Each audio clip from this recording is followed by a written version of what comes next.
The wife, in turn, as the church submits to Christ, submits to that leadership. Now, let me go ahead and say, does that make her any less than he is? Absolutely not. No, we are side by side in this. It just becomes a question of who's supposed to make the sacrifices? Who's supposed to take that initiative? Who's supposed to take that role of leadership? God entrusts that to the man.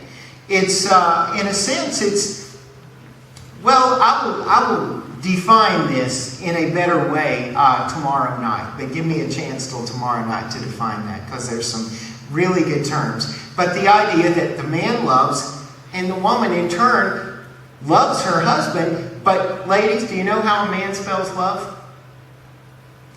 As Aretha Franklin does, R-E-S-P-E-C-T. That is how a man understands and interprets love. Now we talked, and it sounds so strange to say, well, we are called to love unconditionally, but the ladies are called to respect unconditionally. And it sounds just wrong, because respect is earned, right? But I think we see this modeled in the life of Jesus. Because did Jesus Christ love unconditionally? Absolutely. It's what sent him to the cross. He loved us unconditionally. The Bible says while we were still sinners, Christ died for us. Let me ask, did Jesus Christ respect unconditionally? What about Matthew the tax collector? How did everybody else look at Matthew? How did Jesus Christ look at him? Did Jesus Christ respect Simon the Pharisee? Told him the truth, but he respected him.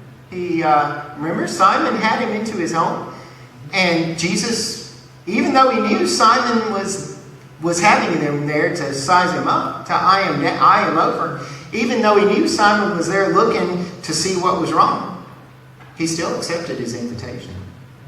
And he also went in and sat down to dine with him until this woman came in. And, you know, she had the reputation of being a sinner. And she was, I love this story, forgive me, but I'm going to get caught up in it. She was overcome by his very presence. He didn't have to say anything to her. She didn't come in and say, Lord, I'm so sorry for my sins, please forgive me. None of that. She came in and she was just overcome, and she started to cry and wash his feet with her tears and take the hair of her head and dry his feet and begin to anoint them with perfume that she had brought. And Simon, of course, is looking at this and saying, if this man is who he claims to be, if he truly were a prophet, if he truly were the Messiah, he would know what kind of woman this is, that she's sinful. I've seen her. I know what she does. And he would know it. And Jesus then says, Simon, I'd like to say something to you. And of course, you'll find this in the Gospel of Luke, I believe, chapter 11. But he says, well, if you want to say something to me, then say it. And Jesus said, there were two people that owed the king a huge amount of money. And when he saw they had nothing with which to repay, he totally forgave them both. And which one do you think will love him more? Simon thought about it, and he said, I suppose the one to whom more was forgiven. And Jesus said, you've spoken very well. He said, now take a look over here at this woman. Said, I came into your home. You didn't offer me any water to wash my feet with. But she's washed my feet with her tears and dried them with her hair. Said, you've gave me no kiss of greeting, but she's not ceased to kiss my feet from the moment she came in. Said, you didn't give me any anointing for my head, but she's anointed my feet with this perfume. So he says, and I'm telling you, her sins, and I love what he says, and I know how many they are forgiven. because of the greatness of her love. And of course, all those in attendance, all of Simon's Pharisee friends, what did they say at that statement? They're all saying, that's blasphemy. Only God can forgive sins. And Jesus doesn't worry about that. He turns to the woman. I can almost see him taking her face in his hands and saying, your faith has saved you. Go in peace. And he doesn't even tell her, go and sin no more, but he tells her, go in peace. And you know, I get overcome with sharing that because I have so many people coming to me so broken and so in need of forgiveness. And you know, husbands and wives, is that not the kind of mercy and respect and love that we need to show to one another? Because each one of us is broken and in need. There's so many ways we have let one another down. And we need, one, to humble ourselves in front of each other. And then second, we need to extend that same kind of grace that God extends to us. Now, maybe I'll finally get to my subject. You can tell I kind of like to ramble. I'm sorry about that. Let's talk about what does a husband need from his wife. I put it in terms of an acrostic. And actually, let me go ahead and share with you.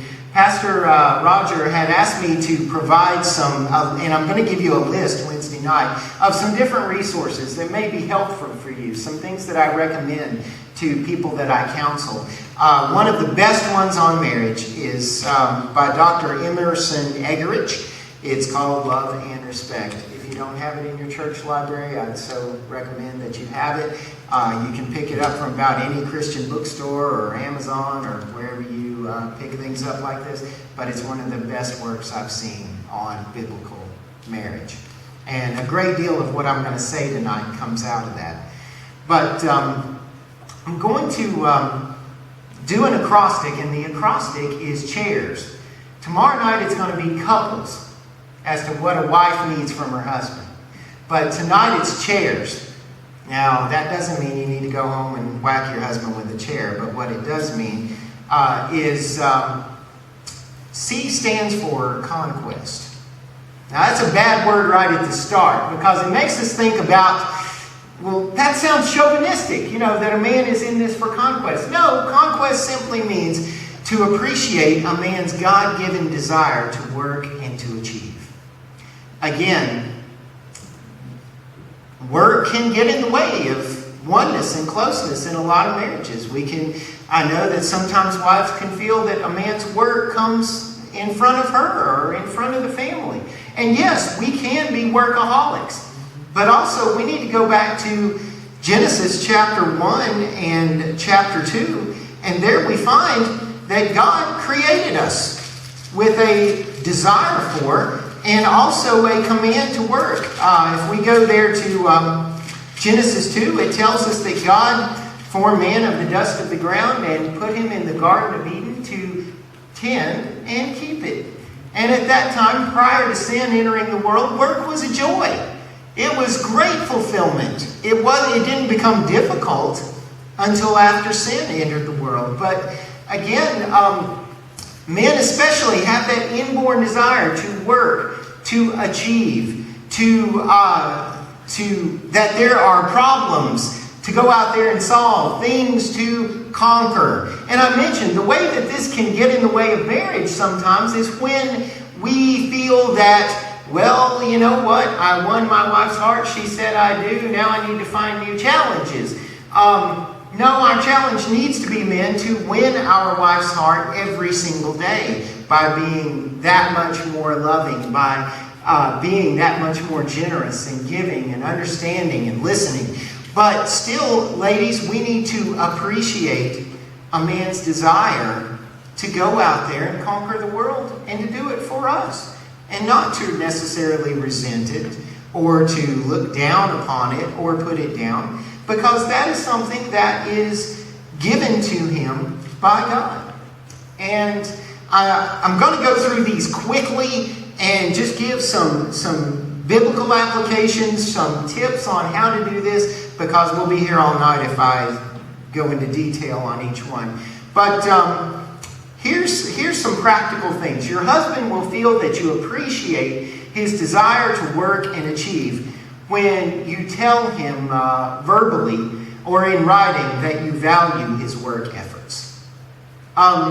Matter of fact, let me go ahead and tell you, since I said in writing, you know how we always give cards to one another that say, I love you, I love you. You know, so many cards are based on love, and they're great when a man is giving it to his wife, but when a wife gives a card to her husband, you know, I wish they had respect cards.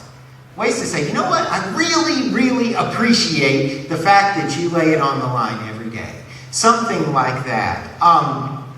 When you express your faith in him, related to his chosen field. I read an account of a husband and wife looking at a home that they were going to buy and considering it. They were being shown it by a real estate agent, and they said the wife looked to her husband and said, you need a second job. And she didn't mean anything by it. She didn't mean anything bad by it, but they said you could look at the man and just watch him deflate. Because in a sense, what did he feel? Felt he had been disrespected, that somehow his sense of worth or that what he was trying to do was somehow insufficient. We need to express faith. We need you to express faith in us. One is if he shares with you about something that goes on at work, if you want him to open up with you about those things, listen as closely as you expect him to listen to your accounts of what happens in the family. Again, listening is so important. When you see yourself as his helpmate and counterpart, and talk with him about it whenever possible, about how you can come alongside him and help him and encourage him. When you allow him to dream as you did when you were courting. You know, think about when you were dating and you would talk about your hopes and your dreams and things like that. But sometimes when we're married, we take a more cynical view of things and we start to talk about hopes and dreams. Well, that ain't going to happen. Well, you know, we need to be able to talk about those things. And then the final thing is when you don't necessarily dishonor or subtly criticize his work in the field in order to get him to show more love in the family. Because we remember, the more a man is respected, the more he will turn around and show love, both to you and to his family. So that's the first one. Appreciate his work ethic, his desire to work and achieve. I'm going to put two together. The H and the A is appreciate